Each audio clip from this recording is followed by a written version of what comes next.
entender a entrevista, principalmente dentro desse aspecto metafórico, como a criação miscigenada da nação norte-americana? É interessante que no início do romance, né, do que ela chama de novel, né, o Louis, quando tá falando o suposto jornalista, digo suposto jornalista porque no livro ele não é jornalista, ele não diz que ele é jornalista, ele Uhum, não é nomeado, depois que a gente vai descobrir que o nome dele é Daniel Malloy, né? E aí, uhum, no filme, ele aparece como jornalista que trabalha numa rádio, né? uhum. E aí, assim, esse suposto jornalista conversando com o Lu, e ele fala: você tem um sotaque diferente, né? Você é estrangeiro. Então, assim, não diz com essas palavras você é estrangeiro, mas diz: você tem um sotaque, você tem. Eu logo vi que você não era de São Francisco, né? Uhum. Então, ele coloca isso. E é interessante a gente pensar nessa questão. Anne Rice usa, sim, coisas muito próximas da nossa realidade. Por exemplo, o Lestat, em determinado momento, ele vai se hospedar no melhor hotel que tem em Paris. E aí é aquela história, se você buscar esse hotel, você vai achar Olha esse hotel só. de Paris. Aí é interessante, porque aí você fica pensando, caramba, você pode se hospedar lá e descobrir que o Lestat tá do seu lado ali no saguão do hotel, né? Nossa. A mesma coisa com New Orleans. Se você pegar todos os locais, né, que aparecem no Ela Entrevista com o descreve. Vampiro, Uhum. entra no Google Maps, você consegue descobrir qual é o lugar, o cemitério Lafayette e etc. Todos os lugares você consegue. E agora, ainda mais com essa história do Google Maps, você consegue conhecer a cidade inteira com o romance. Então, é Uhum. interessante a gente pensar também por essa questão, né? New Orleans é uma cidade extremamente mística, no sentido de que é, é, antes de existir o furacão, já tinha muito essa questão do misticismo, por conta da questão do voodoo, da influência do povo africano, etc. E aí, quando teve o furacão Katrina, foi o lugar mais devastado, né? Uhum. Então, assim, dizem, né? As pessoas que pesquisam a questão dos espíritos e tudo mais, dizem que é uma cidade extremamente carregada de espíritos por conta Uhum. dessa questão do furacão, né? Uhum. O fato é uma cidade que também tem o seu lado o seu lado antigo, o seu lado histórico, e tem essa questão do lado místico, né? Do lado Uhum. místico, do lado dessa multiplicidade de religiões e tudo mais. Então, Uhum. é um local também que não consigo pensar outro local para que aquela história acontecesse. É interessante, eu não consigo imaginar um outro local para aquela história acontecesse. Uhum. Eu concordo com você. É um cenário muito interessante, justamente por causa dessa mistura de diferentes culturas. Eu acho que isso dá um aspecto, reforça o aspecto místico, mítico também, né, do romance da Anne Rice. É bastante interessante, né, Patrícia? Me fala uma coisa, além do Lestat, que é uma figura bastante marcante, que a Anne Rice criou, qual outro vampiro, outros vampiros que você acha que são muito interessantes com relação à composição do personagem? Quais os vampiros você gosta, você acha que tem aspectos interessantes que vale a pena a gente, que eles chamam a atenção, a nossa atenção? Então, eu gosto muito do vampiro que chama Marius. Mas, Para quem assistiu o filme a Rainha dos Condenados, ele é aquele que cuida, é o protetor dos reis, né? Do Enkidu e da Akasha. uhum, E ele é um vampiro, ele era um vampiro, ele era romano, e foi pego pelos celtas e foi transformado em vampiro nessa luta aí entre romanos e celtas. E é Uhum. interessante porque ele é um vampiro extremamente ponderado, é um vampiro extremamente educado, no sentido lato da palavra, né? E, Uhum. e que tem, por exemplo, a gente tem os vampiros, para falar a verdade, eu não gosto muito do Armand, né? Ah, você Porque não o gosta Armand do Armand? é um vampiro dissimulado, né? Para quem assistiu É. o filme Entrevista com o Vampiro, é o Antônio Bandeiras. É um Uhum. vampiro extremamente dissimulado. Ele para mim, é o pior dos vampiros, no meu ponto de vista. Ele é Uhum. dissimulado, ele faz intriga, ele é mimado, ele quer o Lestat também gosta de mimos e tudo mais, mas o Lestat tem outra pegada, né? Uhum.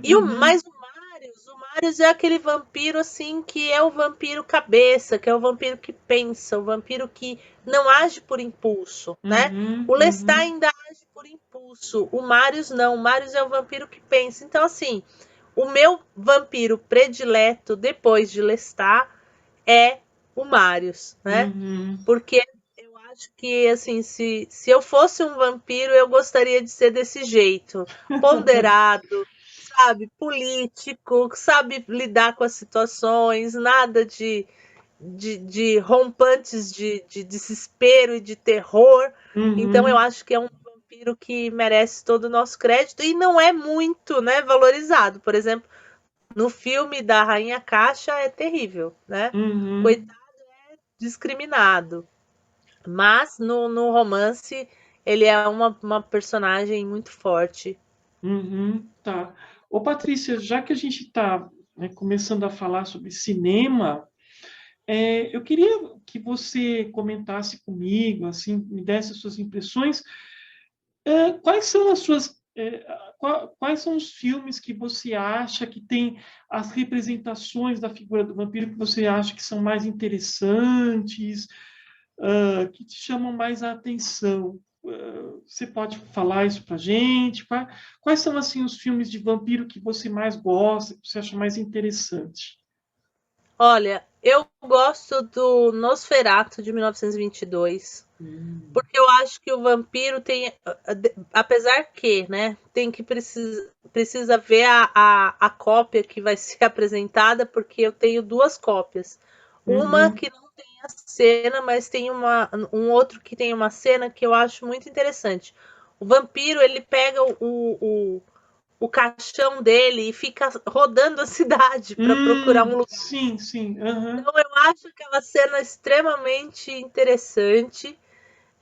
Tem uma caixa da Versátil Home Video que tem essa cópia e tem depois um documentário falando da cidade. Então mostra como a Uhum. cidade era naquela época que o Murnau filmou e como está Uhum. hoje. Então é muito Uhum. interessante. Então eu Uhum. gosto do Nosferatu, eu gosto do Entrevista com o Vampiro. Eu acho que, Uhum. assim, embora tenha algumas divergências com o livro, a questão do pai do Lestat não aparece, a questão de como Louis se transforma em vampiro, né? No livro é por conta do irmão que se suicida, e no filme, então, colocou que era a mulher e o filho que morrem e ele fica desnorteado. Uhum. Mas eu gosto desse filme. Gosto também do Drácula do Coppola. Acho que é Uhum. uma boa representação. E gosto também do Que Fazemos nas Sombras, o filme. Uhum. Eu acho que também é um, um, um filme também divertido e interessante para passar tempo. Eu também gosto. E gosto muito do Hotel Transilvânia. Eu Ah, fico Hotel Transilvânia. encantada com o Hotel Legal, Transilvânia. legal. Eu gosto muito. Então vai sair agora o 4 aí, tá para sair Isso, o filme 4. Eu gosto muito, me uhum, divirto também. Então eu gosto dessas obras aí. uhum, tá. Realmente, eu acho que Entrevista com o Vampiro eu revi outro dia, e eu acho que é um filme, até hoje, bastante interessante. Eu acho que foi uma adaptação muito bem feita, né? O roteiro é da Anne Rice, a direção é do Neil Jordan. O Neil Jordan é um cara que é roteirista também. Ele tem um filme muito interessante também, chamado Traídos pelo Desejo, que é um filme muito, muito bom também. Ele tem um filme que eu gosto bastante dele, que também tem esse aspecto gótico, que é Na Companhia dos Lobos. Eu acho que tem até algumas cenas que na parte estética me lembra um pouco Entrevista com o Vampiro. Eu acho bem interessante. Eu acho que algumas modificações, isso é o que eu penso, né? A minha leitura. Algumas modificações que foram feitas nessa transposição, né, do romance para o cinema, elas foram escolhas da própria Rice, eu acho, pelo roteiro ser dela.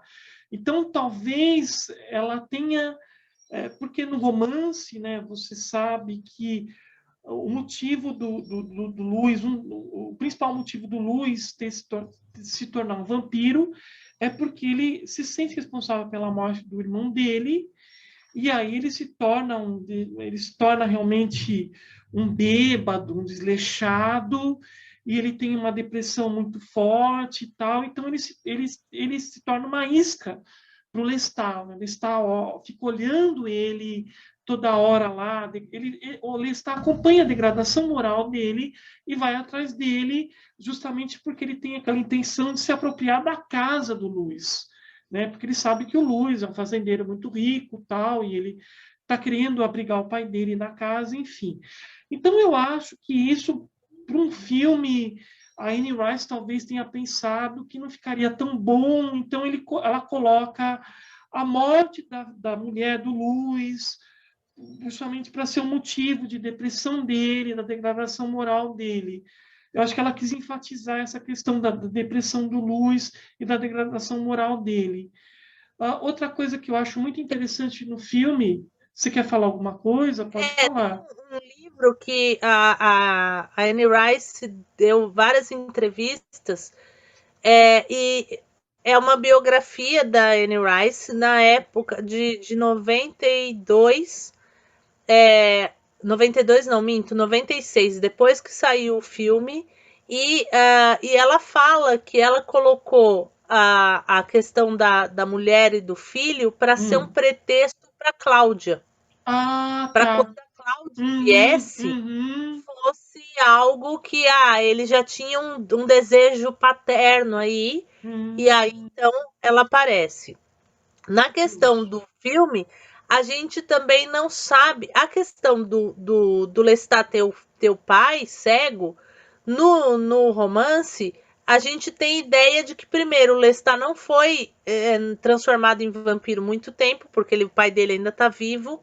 E Uhum, a questão do pai cego tem a ver ele querer ir para aquele lugar, para aquela fazenda, porque ele uhum. queria um lugar para abrigar o pai. Sim, E no, justo. no, no filme isso não aparece, né? Porque o Lestat não aparece nem esse desejo de abrigar o pai, e nem essa questão de da onde ele surgiu, como ele surgiu, em que época ele surgiu. É, Então, isso ela falou que tirou mesmo, assim como ela tirou a Babette, a vizinha Babette. dos Frenier lá, É. também ela tirou, e ela tirou o irmão do Luiz. E aí ela coloca essa questão da paternidade do Louis, para ser um pretexto para Cláudia. Acho que para o espectador que não lê o romance, acho que fica um tanto problemático para ele entender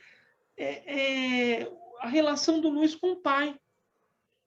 Porque, de certa maneira, para o espectador fala assim, mas ele é um vampiro, ele é mau, por que ele abriga o pai, né? E a gente tem aquela ideia do Luiz, do Lestat como uma figura um cara mau, um vilão mesmo. Então, para o espectador, eu acho que fica um tanto problemático para ele entender esse lado mais humano do Lestat, né? A gente entende como leitor que aquilo lá é uma espécie, digamos assim, de resquício de humanidade que o Lestat tem, né? Que a gente vai entender isso, mas mesmo assim ele não gosta tanto do pai. É como se, digamos assim, é meu lado humano aqui que eu não quero me desfazer dele ainda. Eu entendo assim, não sei se você vê dessa maneira, né? Esse É, resquício humano que ele tem ainda. sim, acredito também que o filme ele dá conta, mesmo tirando essas personagens, ele dá conta de transmitir a história, né? E essa questão também do Lestat, né? Também acho que teria no filme, talvez pelo tempo do filme, não daria para Uhum. colocar essas questões. Mas eu ainda acho que todo mundo que gosta do filme Entrevista com o Vampiro deveria ler o livro Ah, sim. também, né? Porque eu acho que é interessante a gente pegar esses dois lados, né? Nossa, quando eu li a primeira vez, aquela passagem do Teatro dos Vampiros no livro, ela é muito mais complexa, mais marcante, até no aspecto estético, ela é melhor elaborada, ela tem mais detalhes. A Anne Rice ela faz todo digamos assim, um tratamento artístico mesmo, relacionando com o teatro, acho que da época, ela deve ter pesquisado ali a própria representação do vampiro no teatro ali no século XIX, se a gente for pensar no conto do Polidori, depois do Charles Nodier, que foi a base ali do teatro na adaptação lá do teatro francês mesmo, ela faz todo um jogo cênico ali que no filme não é tão marcante assim, né? Talvez por essa questão da duração. É legal, é bacana, tal, mas enfim, alguma coisa também se perdeu ali, né? Mas o filme tem muitos aspectos positivos. A própria figura da Cláudia, eu acho que é um dos grandes pontos altos do filme. Eu achei muito legal a solução que eles dão, porque não teria como uma criança, né, representar a Cláudia no filme. E aí a Anne Rice, ela aumenta a idade da Cláudia e a Kristen Dunst, ela é fantástica, né? Ela é realmente uma Cláudia assim sensacional, porque ela consegue transitar entre a Cláudia criança e a Cláudia que já tem aquele aspecto mais de mulher mesmo. Eu acho que aquilo foi muito, muito legal no filme do Neil Jordan, muito legal mesmo. Muito bom. E é interessante a gente pensar nessas possibilidades, porque, por exemplo, a questão da Cláudia é uma questão muito complexa. Quando o marido da Anne Rice, o Stan Rice, leu pela primeira vez os esboços, né, o rascunho dela, ele virou para ela e falou: o que, que a Michelle está fazendo aqui? Que era a filha deles que tinha morrido de leucemia, né? Uhum, A questão aí ela reclamou, falou: imagina, não tem nada a ver, não é isso tal. Só que a questão a garota, ela questiona a imortalidade, né? uhum, sim. Então é muito interessante a gente pensar. Eu até brinco, eu falo, se a Anne Rice diz que não é, não é, mas que eu tenho meu pé atrás, tenho. Né? Na escrita da Anne Rice, a gente pode ver que ela se inspirou no que aconteceu com a filha dela para poder fazer a criação da Cláudia. E a Cláudia é uma personagem notável, né? Muito cheia de nuances ali. E se você for ver, ela é a vampira mais terrível que tem na entrevista com o vampiro. Ela é dissimulada, ela usa a aparência dela infantil para atacar as vítimas. Ela não sente culpa pelo que ela faz, ela aceita a natureza dela, de uma forma até natural, digamos assim.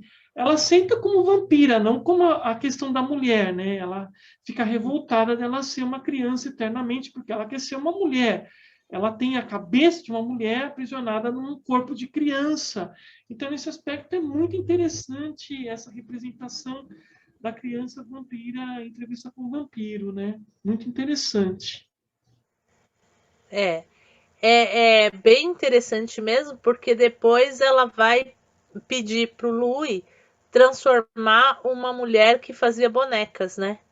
Então, quer Exato, dizer, ela é a própria boneca, né? Que não cresce. E que exato. o Lestat fazia questão de colocar os melhores vestidos, as fitas, as fivelas e tudo É, mais. é. Então Tanto é é bem. que o motivo da revolta dela contra o Lestat é do Lestat tratar ela como sua bonequinha, né? Ah, minha criancinha, minha filhinha. E ela fica muito revoltada com isso, quer matar o Lestat, porque ele só enxerga esse lado dela. E até o Lestat até humilha ela, falando: você nunca vai ser uma mulher, você vai ser uma criança eternamente, conforme-se com isso. E isso que causa essa revolta nela, né? Enfim. É, é bem interessante, é bem complexo também. É outra obra que é bem complexa. É. Ô, Patrícia, acho que a gente está se estendendo muito no nosso tempo, mas eu queria que você comentasse um pouco qual a representação mais atual da figura do vampiro no cinema ou em minissérie que você acha que é interessante, que te chama a atenção. Pode até ser mesmo nas histórias em quadrinhos. Olha, eu gosto muito do HQ, que agora tem os graphic novels, né? É, tem o American Vampire, Vampiro Americano, que eu acho bem Uhum, interessante, também bem impactante. Ele uhum, é escrito pelo Scott Snyder e o Rafael Albuquerque, que é um brasileiro que faz os desenhos. uhum, E os primeiros capítulos, alguns capítulos também foi escrito pelo Stephen King. uhum, Eu acho bem interessante. Gosto também do Entrevista com o Vampiro, a história de Cláudia, que é uhum, a, Ashley Marie, se não me engano, que fez os desenhos. A história da Cláudia. Aparece uhum. a Cláudia quando é mordida até o final dela. É Então, interessante. essa é a história. É pelo lado, pelo ângulo pelos olhos da Cláudia, a história. Assim, tem algumas coisas, tem o 30 Dias de Noite também, que fizeram uma versão também em graphic novel, também bem interessante. Uhum. E Na eu gosto. verdade, é uma graphic novel que foi adaptada para o cinema. Primeiro É, foi graphic novel, era graphic ah, novel, fizeram depois agora o volume único, porque agora fizeram Hum, o volume único. uhum. Interessante. Ah, e eu gosto um também que chama Banícola. O Ah, Banícola, o, o, o, o coelhinho que é vampiro também tem uma edição, saiu agora há um tempo atrás, uma edição comemorativa também, tá bem bonito e bem uhum. interessante.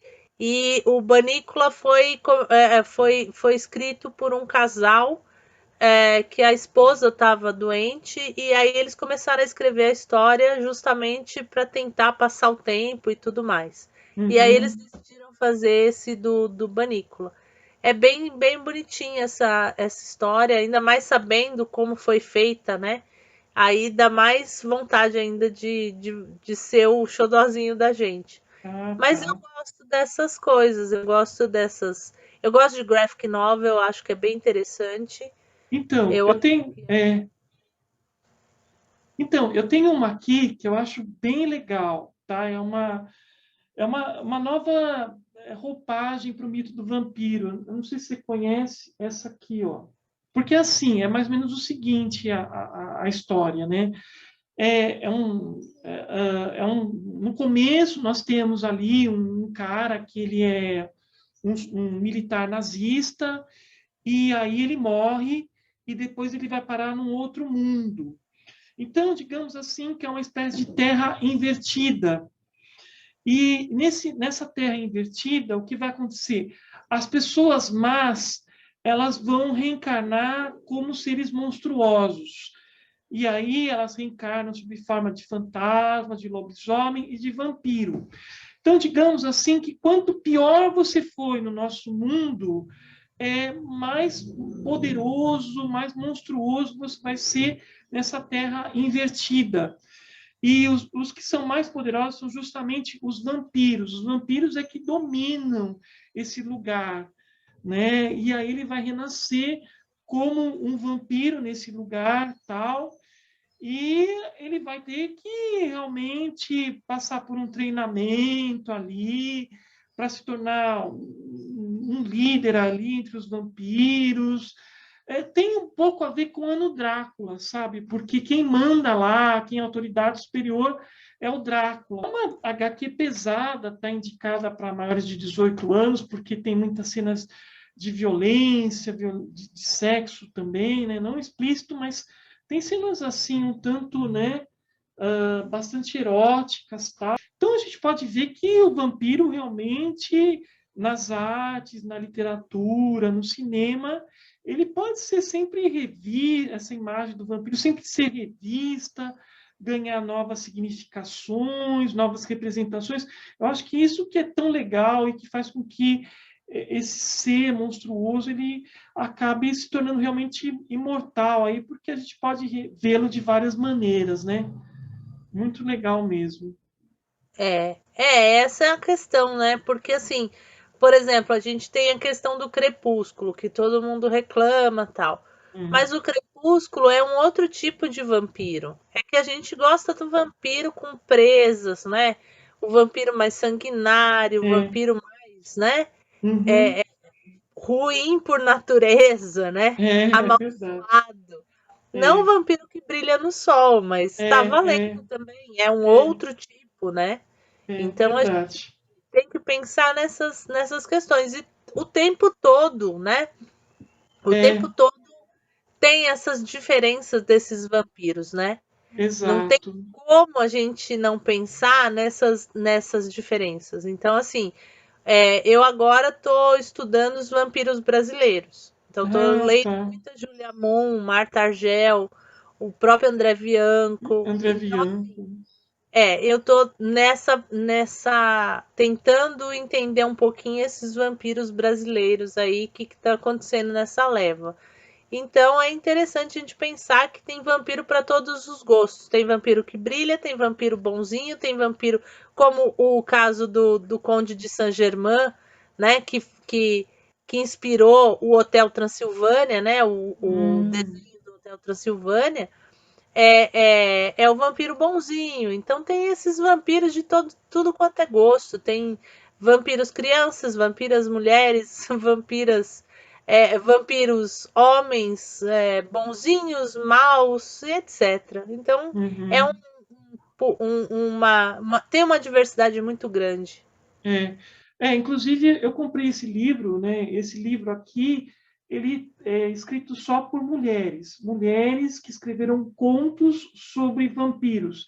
E aí a gente tem várias abordagens aí da figura do vampiro. Tem o vampiro aristocrata, tem o vampiro que está inserido dentro da nossa sociedade, o vampiro mais contemporâneo.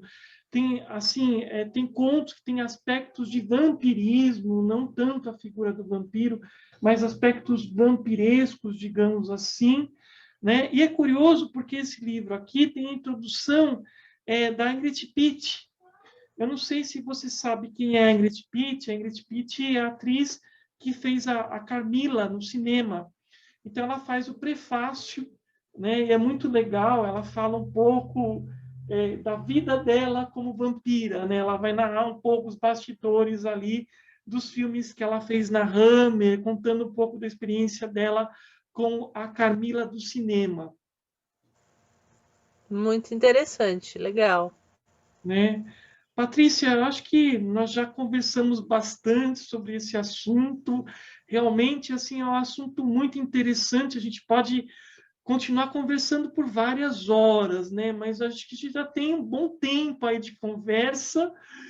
Então, olha, eu quero agradecer imensamente a sua presença aqui como convidada do Cultura Mania, tá? E eu já faço o convite aí para a gente fazer outras lives aí, comentando aí um pouco mais sobre a sua pesquisa agora a respeito dos vampiros brasileiros, né? Então, esteja aí convidada aí a participar novamente aqui no Cultura Mania. Tenho certeza que o pessoal vai gostar muito da nossa conversa sobre esse tema tão interessante que a gente pode abordar de diversas maneiras. Então, muito obrigado pela sua participação. Obrigada pelo convite e estamos aí. Quando precisar, a gente marca outra live. Com certeza, tá? Com certeza a gente ainda vai voltar muito nesse assunto. Tá bom, Patrícia? Então, eu agradeço muito sua participação, muito obrigado mesmo, e eu tenho certeza que o pessoal vai gostar muito dessa nossa conversa, que foi bastante produtiva e, assim, muito legal mesmo. A gente deu um apanhado geral, né? A gente comentou, assim, sobre as várias representações do vampiro na literatura, no cinema, nas histórias em quadrinhos, então foi muito legal a nossa conversa. Eu que agradeço demais a sua participação. Obrigada e felicidades aí ao canal. Obrigado, muito obrigado mesmo, tá? Eu que agradeço. Então vamos parando por aqui, pessoal, tá? Eu agradeço mais uma vez aos inscritos do canal.